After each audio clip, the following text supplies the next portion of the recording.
Thank you very much, Dudley. That was thunder. Sounds like thunder. Thank you. What a wonderful build-up to my presentation or my talk. For I think that's more what it's going to be, what the story is going to be. Yes, I am a local boy. Okay, I grew up in Escort with Dudley. I went to school there, and now I am a captain of, actually, not that ship. That's the second Rainbow Warrior. So I'll tell you a little bit about Greenpeace, about how Greenpeace started. Is that feedback? So,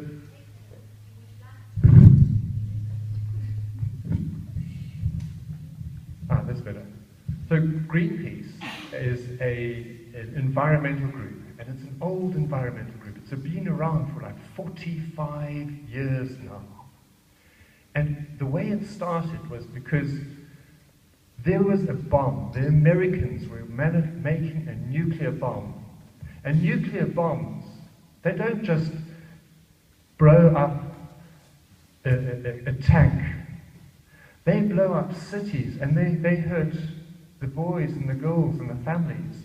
And so there was a group of Canadians. They happened to be draft dodgers. They happened to be themselves running away from a war that was happening in Vietnam. And this group of people, they got together and they said, no, we cannot let the American government detonate a nuclear bomb off Alaska. So what they did was they hired a little boat, a small little boat that was actually called the Phyllis Cormac. And in 1971, they took this little boat and they went on board and they sailed out of Vancouver Harbour, which is on the west coast of Canada. And they took the boat to sea and they sailed towards the nuclear testing zone. But you know what? They never even reached their destination. And the Americans blew up the bomb. But just the fact that they tried to get there, to put their bodies as a shield for the planet. Because they tried, and they took photographers and the press and the journalists with them, that news traveled around the world and it made a wave. And that was the birth, the beginnings of the environmental group called Greenpeace. So that's a long time ago, so I'm going to go forward quickly. Some years later, about 8 years later, that little group, they got a bit bigger, and they bought a boat. They bought their very first boat. Up to then, they had just hired boats. They'd rented them along the way to go and protest. And over time, they started not just nuclear, but saving the whales. In 1975, they started protesting against the Russians who were killing whales in the Pacific Ocean. And what they would do to stop them is we'd take small little boats, what they called zodiacs, or inflatable boats, and we'd drive them in between the whale and the harpoon. And by putting our boats and our people between the whale and the harpoon, we were drawing a line and saying, stop, don't go further. And we were protecting the whales. And that started the whaling campaign. But Greenpeace then bought their first boat. And they wondered, what should we name this boat? What are we going to name this boat? And it was a decision that was easily made. Because on the very first campaign Greenpeace did, they had come to a group of people, a First Nations tribe, and there was a woman called Eyes of Fire. And she had given a prophecy to the boat and to the crew. And she said that there will come a time on the planet, on the earth, when the earth is sick and the rivers are polluted and the fish are floating belly up to the top, and when the skies are full of smoke and the birds are starting to tumble down, there will come a time when the earth is really sick. And about this time, people will come.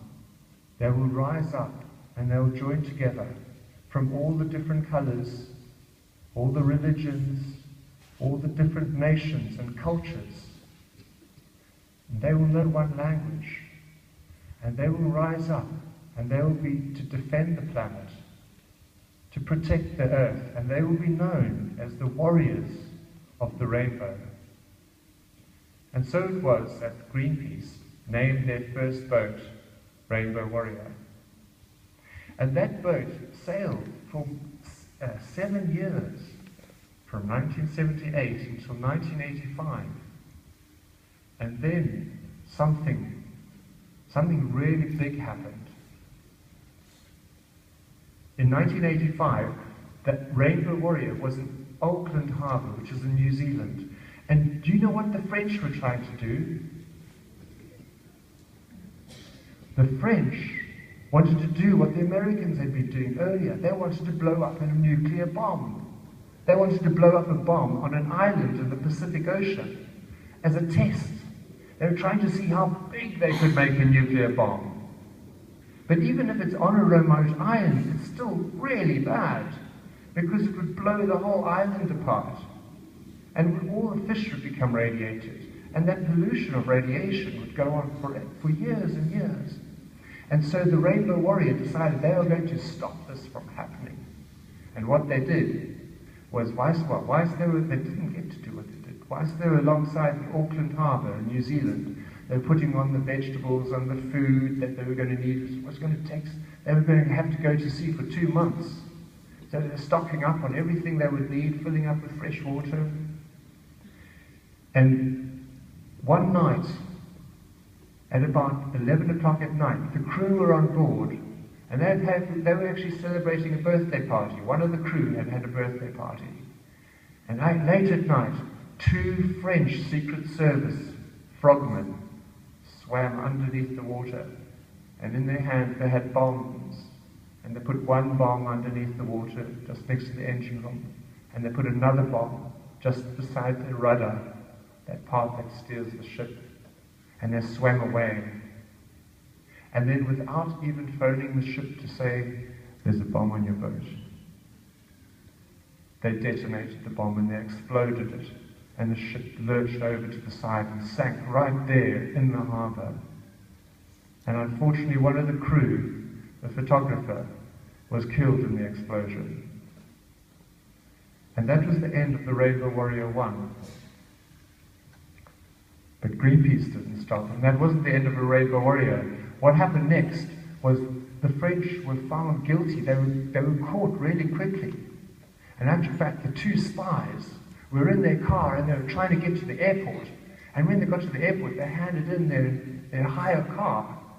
And instead of just abandoning it and going to join their flight, they started haggling about getting their refund because they delivered it 2 days early.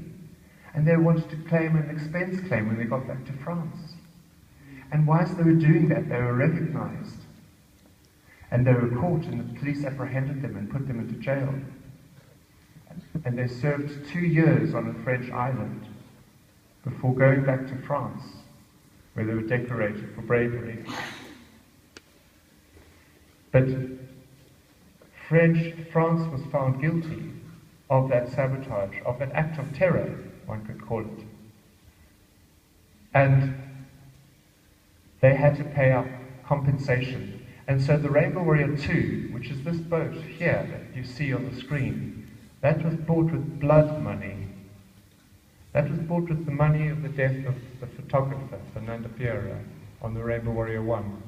It was an old fishing trawler, and Greenpeace put the 3 masts up and converted it to sail. And this boat sailed around the world for 23 years. And I was very lucky to be the captain of this boat for the last 6 years of its life.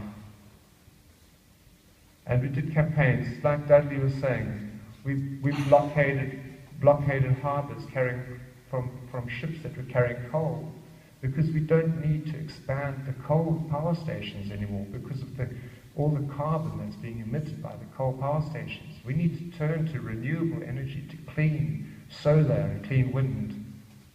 But this boat we campaigned with for 23 years, and it became too old. It became 55 years old.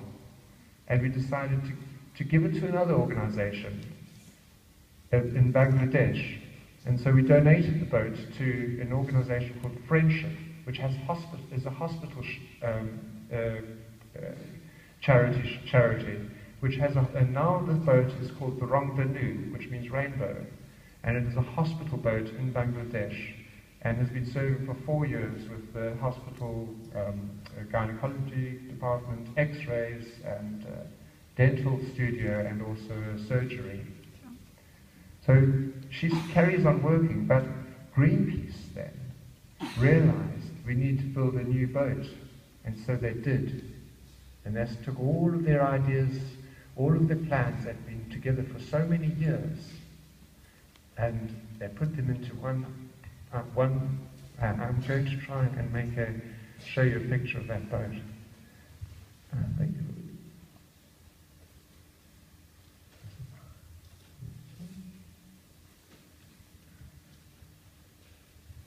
So that there, boys and girls, is the boat that I've just disembarked. That is the Rainbow Warrior 3. And she's been sailing for 4 years. And you'll see she's got really high masts. And those masts, there's 2 masts, they're nearly as high as the boat is long. In the picture, they probably look as if they might even be higher. But they're not. They're 55 meters high. And the boat is 58 meters long. Those are very high masts, and it carries 5 sails, but you'll see in the picture you can only count 4. And that's just because of the way the wind is blowing. So sometimes you have to, you can't sail all the ones. This sail here is called the jib, and that's one of the largest sails. There's another sail that would be there that's called the staysail. The boat itself is called a staysail schooner. And a schooner is a boat that has 2 masts with sails that go fore and aft, and the mast at the back is slightly higher than the mast in the front, and that's a schooner. This sail at the top is called the fisherman. This is the main staysail, and that is the mainsail. And that boat, with those 5 sails that have 1,250 square meters, sails all around the world, all the time. And what it's doing is it carries environmental campaign messages. And it's recently come to South Africa. And for 3 weeks, we've been sailing the South African coast. And does anyone know, then the reason we have been doing that is because of climate change and because of energy. And you may have noticed that you have what you call blackouts or load shedding. Whatever it is, just don't call it a crisis. What's happened? The Rainbow Warrior has been here to say something needs to be done. And something needs to be done that will last forever.